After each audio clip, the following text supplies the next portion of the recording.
Située en Afrique de l'Ouest, la Côte d'Ivoire a vu ses limites fixées au début du XXe siècle dans le cadre d'accords entre puissances coloniales.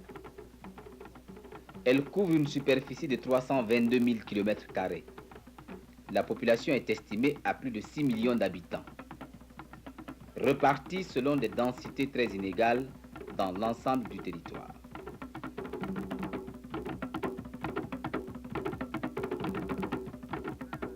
Le pays comprend deux zones géographiques définies par le climat et la végétation. La zone de savane, de climat tropical avec une saison des pluies suivie d'une saison sèche, occupe la moitié nord, et la zone forestière équatoriale, avec deux saisons de pluie et deux saisons sèches, occupe la moitié sud du pays. La zone forestière, riche en ressources naturelles, a bénéficié depuis 30 ans d'une mise en valeur importante grâce à l'exportation de grumes et au développement des cultures commerciales. Il en est résulté un afflux de populations ivoiriennes et étrangères dans la partie sud du pays et surtout dans la ville d'Abidjan. Grâce à son port bien situé et bien équipé, Abidjan, porte des marchés internationaux, a vu se concentrer dans sa région les premières activités agro-industrielles.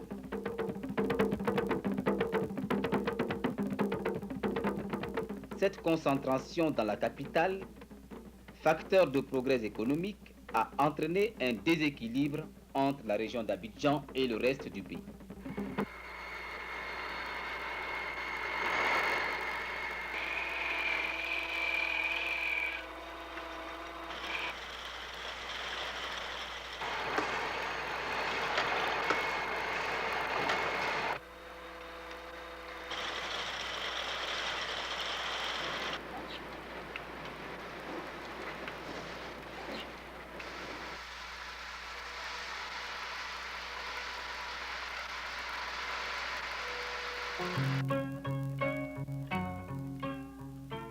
Le contraste avec ce village du nord du pays est saisissant. Ce village, comme beaucoup d'autres, est situé dans une région aux ressources naturelles très limitées et à l'écart des courants commerciaux et industriels. Il a conservé ses modes de production traditionnels qui ne lui permettent pas d'avoir accès au minimum d'équipements indispensables au bien-être de ses habitants.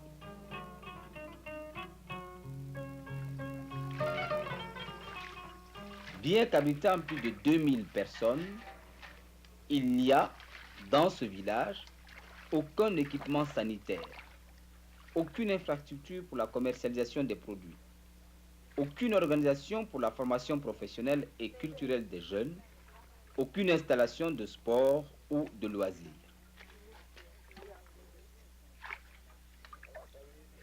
Des besoins essentiels à la vie humaine ne sont pas satisfaits.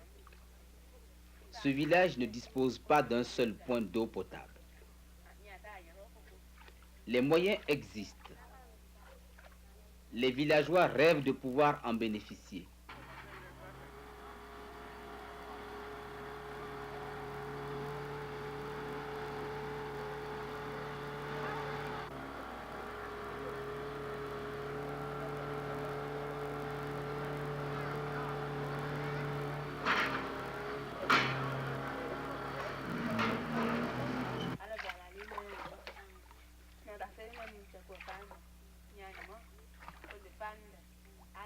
Ce problème de l'eau est très important, car s'il y a parfois manque d'eau, il y a souvent et surtout pollution de l'eau. Les sources ou les marigots mal aménagés recueillent les détritus entraînés par la pluie, porteurs de maladies graves, dysenterie, bilharziose, vers des Guinées qui arrivent à paralyser toute la vie d'un village. Pour équiper correctement le monde rural en eau potable, il faut créer dans un délai très court plus de 7000 points d'eau aménagés. Pour protéger la santé des paysans, il faut mettre en place de centaines de maternités et de dispensaires ruraux. Pour permettre la scolarisation de tous les enfants, il est nécessaire de construire des milliers de classes et de logements pour les maîtres. Pour rendre la vie au village attractive, des foyers de jeunes, des installations sportives, des lieux de rencontre sont indispensables. Pour dynamiser et valoriser les activités économiques du village et le sortir de son isolement, des pistes, des ponts, des magasins de stockage coopératifs, des marchés couverts et des moyens de transport sont encore à créer et à organiser. Confrontés à ces problèmes et cherchant un début de solution pour la réduction des déséquilibres régionaux et pour la promotion du paysan ivoirien, le parti et le gouvernement de la Côte d'Ivoire ont créé les FRAR. Le rôle confié aux fonds régionaux d'aménagement rural est de mettre en place un mécanisme financier permettant d'associer l'aide de l'État à l'effort des populations. C'est ainsi que le programme FRAR doit mettre à la disposition des habitants des zones rurales des équipements collectifs permettant d'accéder à une meilleure santé, à une formation mieux diffusée et de mieux s'intégrer dans la vie économique nationale.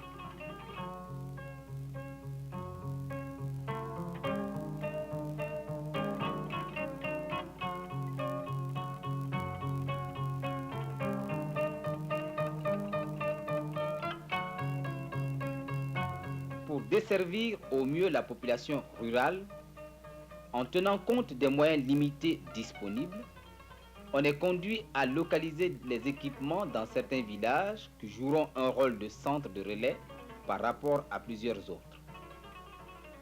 Si certains de ces services sont indispensables pour tous les villages, puis écoles, d'autres comme dispensaires, marchés, ne peuvent se concevoir que pour un ensemble de villages.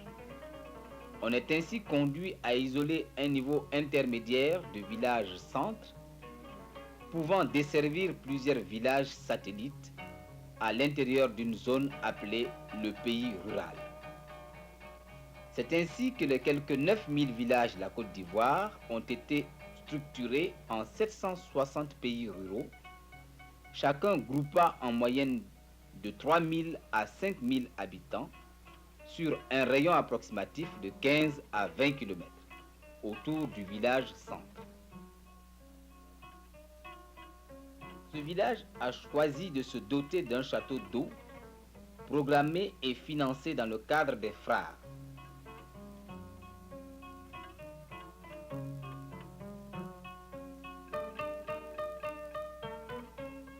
En effet, les équipements collectifs ne sont pas imposés aux villageois qui participent en argent ou en nature à leur réalisation, mais choisis par eux en fonction des besoins ressentis et discutés au niveau de chaque village.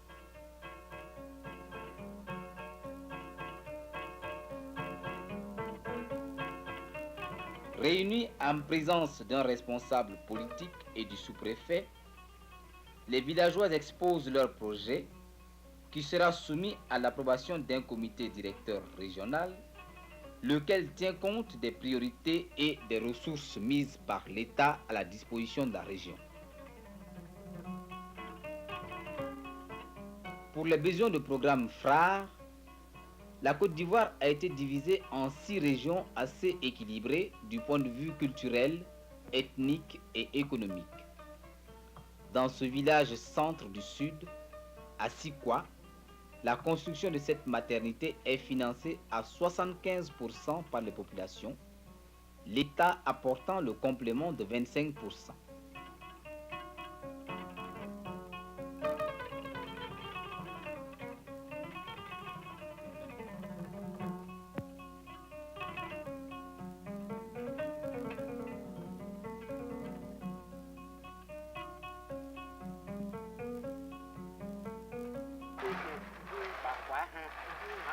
Il s'agit en effet d'une région relativement favorisée où existent des plantations de cacao, de café, de maïs.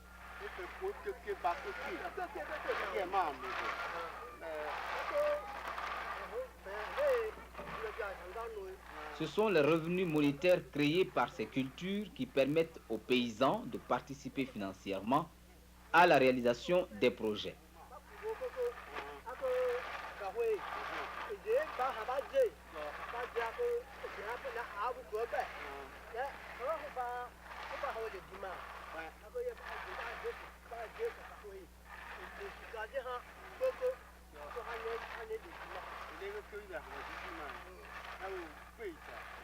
Ainsi, le village a-t-il lancé plusieurs opérations.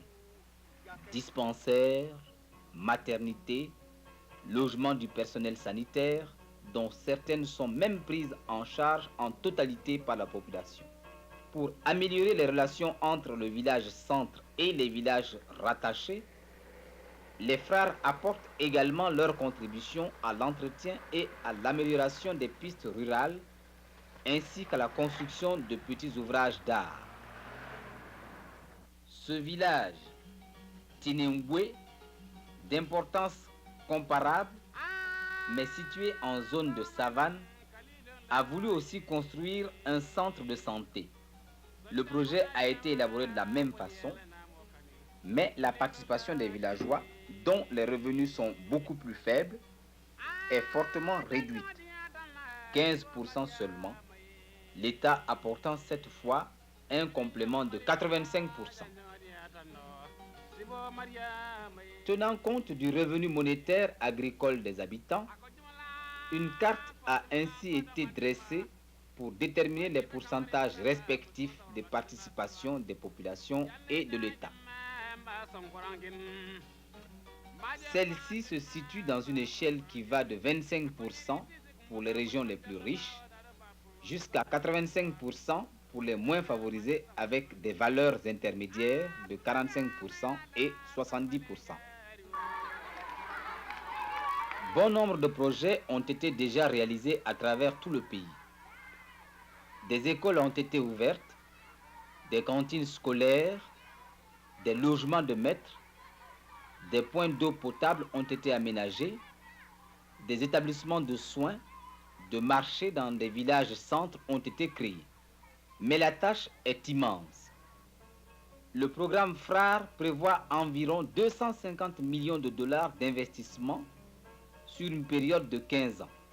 Ces sommes seront reparties pour moitié entre l'État et les populations intéressées.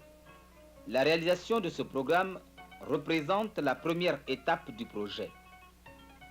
Il devra doter l'ensemble des pays ruraux d'un minimum de services de base et amorcer une transformation profonde de la qualité de la vie villageoise.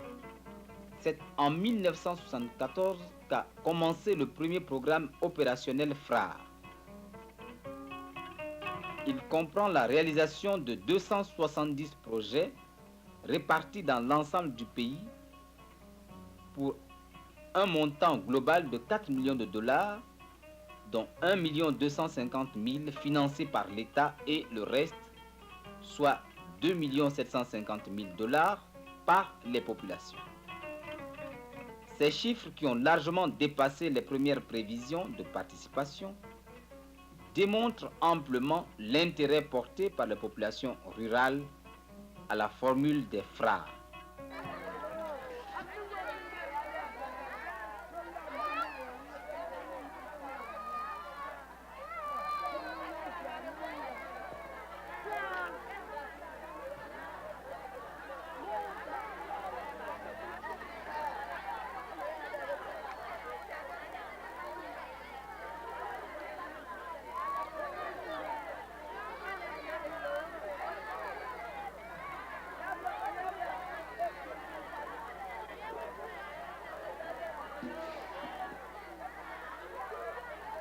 Le président de la République de Côte d'Ivoire, M. Félix Houphouët-Boigny, a affirmé qu'il n'est pas dans une société de changement sans volonté interne de changement.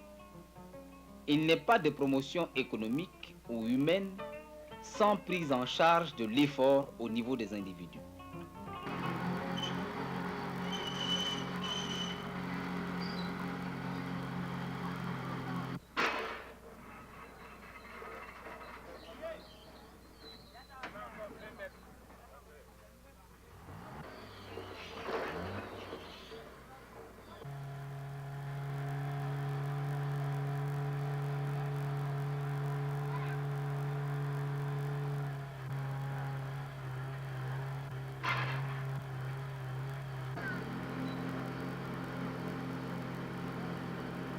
Expression de la solidarité nationale et structure participative par excellence, les frères seront donc un instrument privilégié de ce développement en profondeur qui ne peut s'étendre que par et pour les hommes.